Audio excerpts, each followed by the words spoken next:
And I'd like to welcome in now Shakur Stevenson to the show. And for people who don't know, I'm involved in boxing now for I don't know how many years. And if someone asked me who's the best bet to be the next pound for pound #1 guy when given the chance, I'd put my money on Shakur.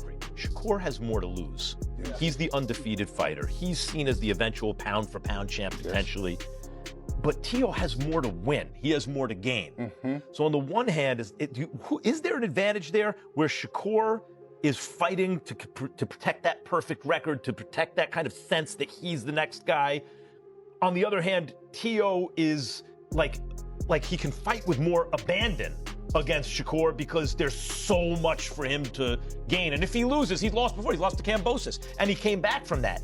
The opposite of what they expect you to do. So for me, I try to do the unexpected. I try to make sure if you go out there expecting me to move and run around the ring, I want to give you the opposite. So it was a strategic game plan. Stevenson tells Max Kellerman that once the bell rings, friendliness no longer exists. Respect can be shared outside the ring, but inside it becomes a battle for control and dominance. Shakur views Teofimo Lopez as dangerous, confident, and highly motivated, which means approaching him casually would be a serious mistake. To win, Shakur believes he must impose his skills, dictate the pace, and mentally break his opponent while remaining sharp, disciplined, and fully focused until the final bell sounds. I won't be one of them fighters. I see. You're not saying you don't respect your opponent's fight game. You're saying you're not there to make friends. Is that right? Yeah, I'm not here to make friends at the end of the day. My life's on the line, his life on the line. We got families to feed, and I take this very serious. So at the end of the day, I can't go in there, touch gloves, and be happy and be friendly. Kellerman explains that true super fights cannot be manufactured by promotion alone. They happen naturally when an era settles and only 2 elite fighters remain at the top. Kellerman places fighters like Terence Crawford and Canelo Alvarez in that category, calling them defining figures of their generation. He believes this matchup carries similar weight because it could represent the closing chapter of an era. Teofimo Lopez could emerge as the last man standing, or Shakur Stevenson could become that defining figure who shapes the future. Broadcast for Crawford and Canelo can't be promoted into existence. Right. What a real super fight is, the dust settles in an era, and there are 2 dudes left standing.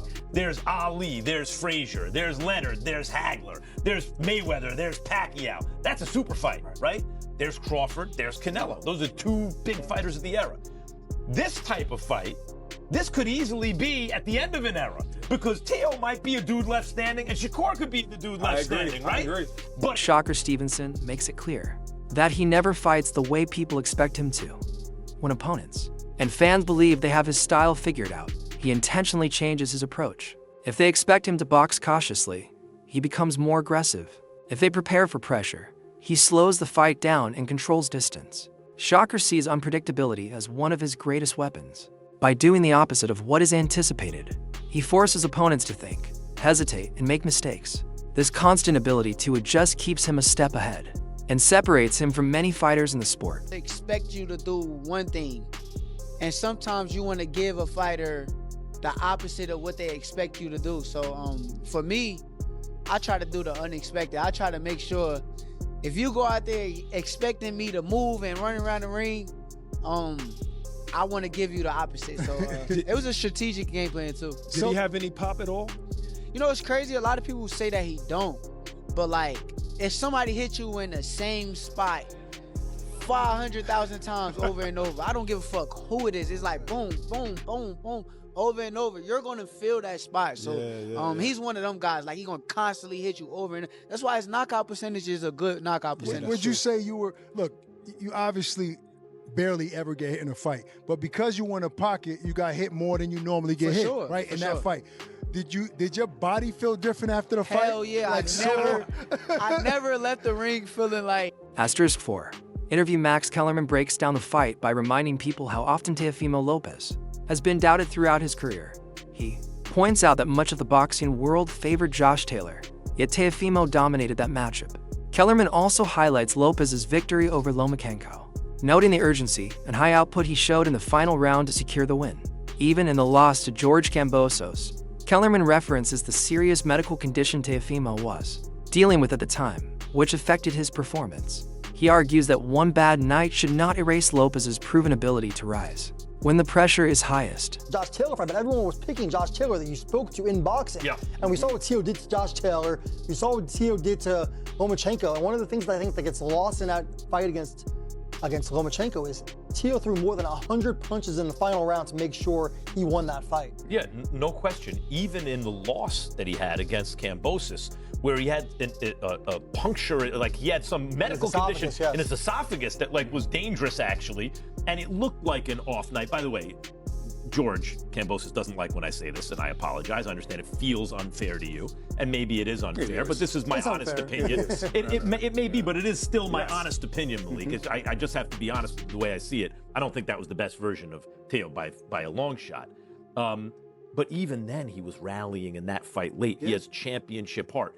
And the thing I like about Teo's style, I mean, when you have a guy like Shakur whose defense is that good, and he's not just a guy who's going to... Shakur Stevenson explains that sparring with Terrence Crawford played a major role in elevating his overall game. Sharing the ring with someone of Crawford's intelligence and versatility forced him to sharpen every detail of his boxing. The speed, timing, and constant adjustments pushed Shakur beyond his comfort zone. Crawford's ability to switch styles and read opponents helped Shakur see the sport from a higher level. According to Shakur, those sessions changed how he thinks inside the ring, making him calmer, smarter, and more complete as a fighter. Bernie the boxer adds a detailed perspective on why Shakur Stevenson stands out against Teofimo Lopez. He explains that unlike many fighters, Shakur cannot be underestimated or easily contained. While fighters like Jermaine Ortiz relied heavily on movement against Lopez, Shakur never allows opponents to dictate turns. Bernie also notes that despite gaining attention, De Los Santos posed little real threat, as he never hurt or seriously challenged Shakur. He emphasizes that Shakur's style, intelligence, and composure make him extremely difficult to deal with. Bernie suggests fighters like De Los Santos are better suited for matchups, such as Abdullah Mason's first title defense rather than being tested against Shakur. Ultimately, Bernie highlights Shakur's tactical brilliance, praising his ability to neutralize opponents, avoid danger, and maintain control throughout fights against Lopez. Bernie believes Shakur's ring IQ and composure will be decisive, making him one of boxing's most difficult young champions. Couldn't beat a one-handed guy. And if you go back and watch that fight, like I'm saying, Shakur wasn't just running. Jermaine Ortiz really moved a lot on Teo. That never happened with Shakur Stevenson and fighting this guy. That never happened. So De Los Santos is De Los Santos. He got a reputation off of that. That boosted his reputation. I don't know why. He didn't do nothing to Shakur. He didn't wobble him, didn't hurt him, didn't do nothing. You know what I mean? And the man was one-handed. So, but shout out to De Los Santos. Like I say, I think he's more risk than reward. Actually, that'll be a great fight for Abdullah Mason in his first title defense. That'll be a great fight for him in his title defense. That'll be a good. They should use him for that instead of Joe Cordina. Yeah, Joe Cordina was rough too, though. I watched him against the kid from Fresno. What's the kid's name? I forget his name. They was pushing him, but he just ain't there. He took a lot of punishment. He probably need to go get a job. Gabriel Flores. Gabe Flores. Yeah, Gabe Flores. Yeah. He from Fresno, or he from Sacramento. He from the Bay Area. He just be training. Yeah, he be training. Yeah.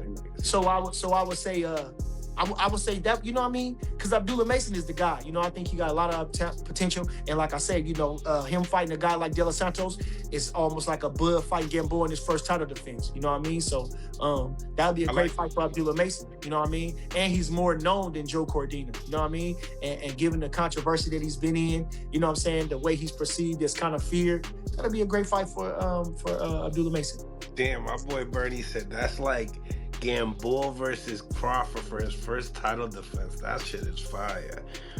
Yeah, I like it. Carlos Vargas, thank you for the donation. Shout out from the Bay. Who you guys got, Shakur or Shakur Stevenson? How does this play out? I don't know, man. Like I'm saying, I don't know. I don't know how it play out. I'm just want to see the fight. You think it's a 50-50? Shakur and Teo? Everything is a 50-50. Well, I would say 60, but I'm leaning towards Shakur for sure. I'm leaning for Shakur. I'm rooting for Shakur. So you think it's gonna be a close fight? Well, I don't know about how close. I don't know. I think it's gonna be a competitive fight. Let me say that. I think it's gonna be a competitive.